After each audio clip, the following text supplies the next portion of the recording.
¡Argivos! ¡Arriba sus escudos! Mi nombre es Martin Nech y esto es Argos.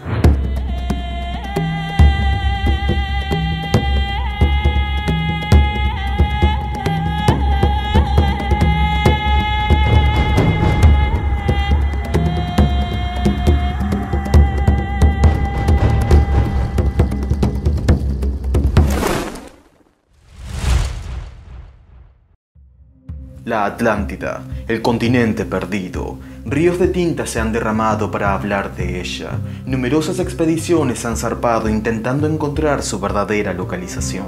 Algunos la han situado en las Islas Canarias, otros en Cádiz y aún otros hablan del continente americano. También están aquellos que sostienen que el mito, en realidad, se refiere a la cultura minoica, y también aquellos que sostienen fervientemente la teoría de Santorini. Son pocos, no obstante, los que regresan a las fuentes y aprecian detenidamente el mito donde todo comenzó. Deseosos de encontrar algo que quizás nunca existió, profesionales en innumerables campos pasan por alto la belleza del relato platónico. Por eso, en este vídeo trataremos de hacer justicia a las fuentes y hablaremos de la Atlántida, su origen mitológico. Antes de comenzar, me complace informar que tendremos la inestimable colaboración de Carlos de El Arco de Odiseo, licenciado en Historia por la Universidad Autónoma de Madrid. Su cuenta de Twitter se dedica por entero a la divulgación histórica, tocando temas no solo griegos, sino también concernientes a todo el Mediterráneo antiguo. En la descripción de este vídeo encontrarán un enlace a su cuenta de Twitter para que echen un vistazo a sus exhaustivos trabajos de investigación y divulgación, realmente recomendables. Ahora sí, hecha esta presentación, comencemos de una vez. Tras la titanomaquia, los dioses echaron a suerte el dominio del mundo, y mientras a Zeus le tocó el cielo y a Hades el inframundo, a Poseidón se le adjudicó el mar y sus numerosas islas. Entre esas islas destacaba una en particular, no solo por su tamaño, sino también por la feracidad de sus suelos. Se hallaba más allá de las llamadas columnas de Heracles, y se decía que era más grande que Asia y Libia juntas. Proporcionaba frutos y pastos en abundancia, y en ella crecían numerosos animales de todo tipo, incluidos los elefantes. Se podía encontrar toda clase de metales, pero ninguno fue más valioso y mejor considerado que el oricalco, una especie de cobre rojizo. Era escarpada e inaccesible por el norte, pero al sur contaba con una inmensa llanura oblonga, en cuyo centro se alzaba una gran colina que distaba a unos 50 estadios del mar. Allí vivía un autóctono llamado Evenor, que gobernaba sobre un puñado de hombres sin mayor organización que la de simples tribus y aldeas. Con una mujer de nombre Leucippe engendró a su única hija, una muchacha de extraordinaria belleza llamada Clito. Los padres de Clito, sin embargo, murieron cuando era aún una niña, y Poseidón, que se había enamorado de ella, decidió hacerse cargo de su seguridad.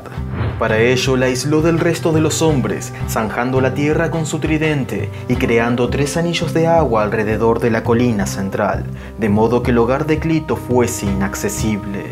Luego hizo que brotara de la tierra una fuente de agua fría y un manantial de agua caliente, y que los suelos produjesen árboles que daban fruto todo el año. La colina central, que se había vuelto una especie de santuario donde solo el dios podía entrar, fue testigo del amor entre Clito y Poseidón, que terminaron engendrando a 5 pares de gemelos, cuyos nombres fueron Atlante y Gadiro, Anferes y Evemo, Mneseo y Autóctono, Elasipo y Mestor y Asaes y Diáprepes. Cuando sus hijos crecieron, Poseidón le entregó al primogénito, Atlante, la parte central y mejor de la isla, que por él pasó a llamarse Atlántida, y el mar circundante a ella, Atlántico. Al segundo, Gadiro, que algunos llaman Eumelo, le dio la parte externa de la isla y la región que luego sería conocida como Gadírica. En cuanto a los demás, Poseidón les fue entregando diferentes territorios y regiones a medida que los atlantes expandían sus tierras, y con ellas su cultura y civilización. Así, en tan solo una generación, los atlantes formaron una gran confederación de 10 reyes que se gobernaban de acuerdo a una serie de disposiciones emanadas por el propio Poseidón.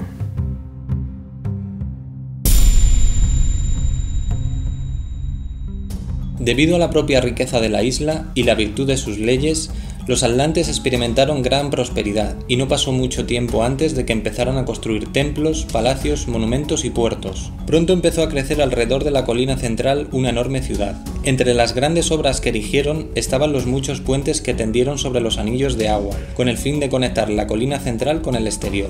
También era digno de mención el gran canal de 50 estadios de longitud, que cavaron desde el anillo exterior hasta el mar, de modo que las naves pudieran navegar hasta el corazón mismo de la ciudad, así como otras vías de agua que abrieron en los mismos anillos. Se cuenta que, para proteger la ciudad, se levantó un triple recinto amurallado con piedras rojas, negras y blancas alrededor de los anillos. Al muro del anillo exterior lo revistieron de hierro, al muro del anillo central con estaño y al del anillo interno con refulgente oricalco. La colina central, de unos 5 estadios de diámetro, seguía siendo el sitio más sagrado de la Atlántida, y allí se erigieron las mayores obras arquitectónicas de esta civilización: el Palacio de los Atlantes y el gran templo de Clito y Poseidón. Se decía que el gran templo tenía un estadio de longitud y unos 300 pies de ancho, y mientras el exterior estaba revestido con planchas de plata, el interior estaba decorado con marfil y oro, y con columnas de rojo oricalco. Solo los reyes de la Confederación Atlante tenían permitido el ingreso al templo, que estaba rodeado por una valla de oro y un bosquecillo sagrado, donde vagaban libremente unos toros consagrados a Poseidón.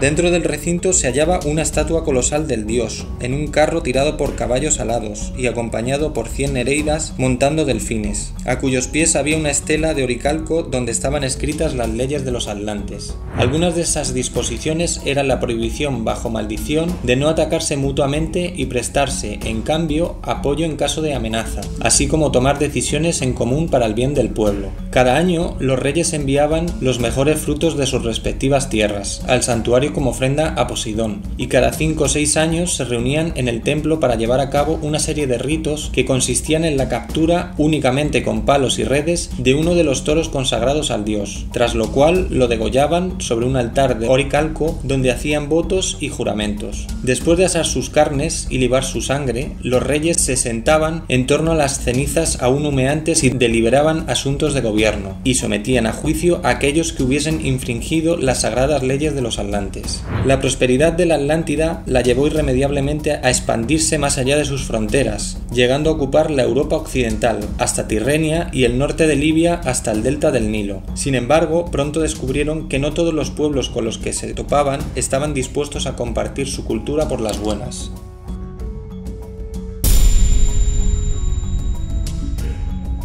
Se cuenta que los atlantes que se expandieron por el norte de Libia sufrieron en demasía durante la colonización, sobre todo aquellos que se asentaron en las cercanías del monte donde el titán Atlas sostenía el peso del firmamento. Y es que no solo padecían la funesta presencia de las gorgonas, sino también el acoso de las amazonas libias, mujeres guerreras que saqueaban todo pueblo que encontraban a su paso. Estas amazonas de piel morena eran conducidas por Mirina, una reina de intrépido corazón.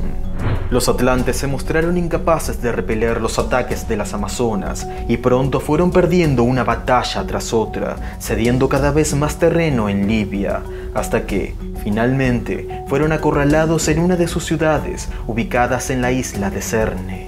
Las amazonas asediaron la ciudad tan salvajemente que consiguieron conquistarla antes de que la ayuda llegara desde la mismísima Atlántida. Mirina ordenó decapitar a todo hombre capaz de empuñar una espada y esclavizó a niños y mujeres, tras lo cual incendió la ciudad de Cerne hasta sus cimientos. El resto de los atlantes, temerosos de la ferocidad de las amazonas, buscaron sellar la paz y tras concertar un tratado con Mirina, se volvieron aliados. Al final, Mirina liberó a los prisioneros y refundó para ellos una ciudad que llevaría su nombre sobre las ruinas de Cerne. Dicen que las amazonas, por pedido de los atlantes, combatirían luego a las gorgonas que asolaban sus tierras. Las guerreras de Mirina, sin embargo, no se quedarían mucho tiempo en Libia y tras atacar a egipcios y sirios, marcharían a Tracia.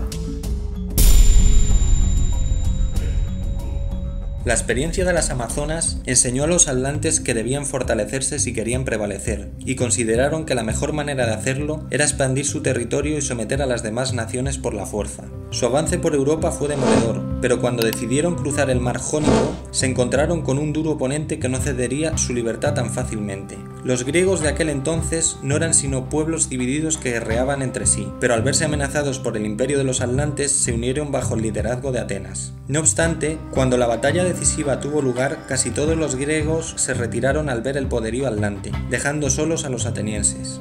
Nada se sabe de lo que pasó entonces, solo que los invasores se retiraron vencidos. Atenas había ganado la batalla, pero se dice que perdió tantos hombres en la guerra que muy pocos recordarían esta proeza en el futuro. Algunos dicen que estos eventos tuvieron lugar 9000 años antes de la época arcaica. Sin embargo, otros prefieren ver semejante número como meses en vez de años.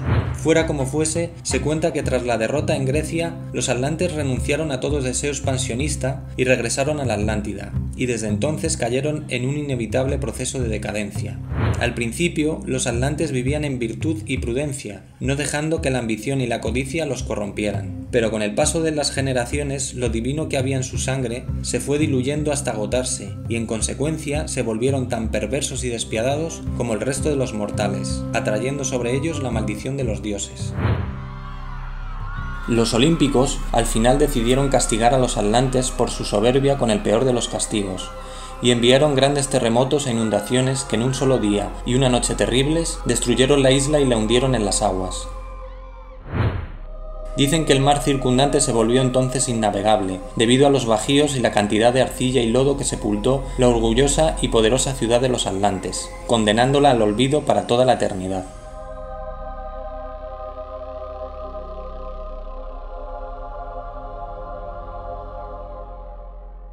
Y aquí termina el mito de hoy. En nuestro próximo encuentro hablaremos del Hades, el inframundo griego.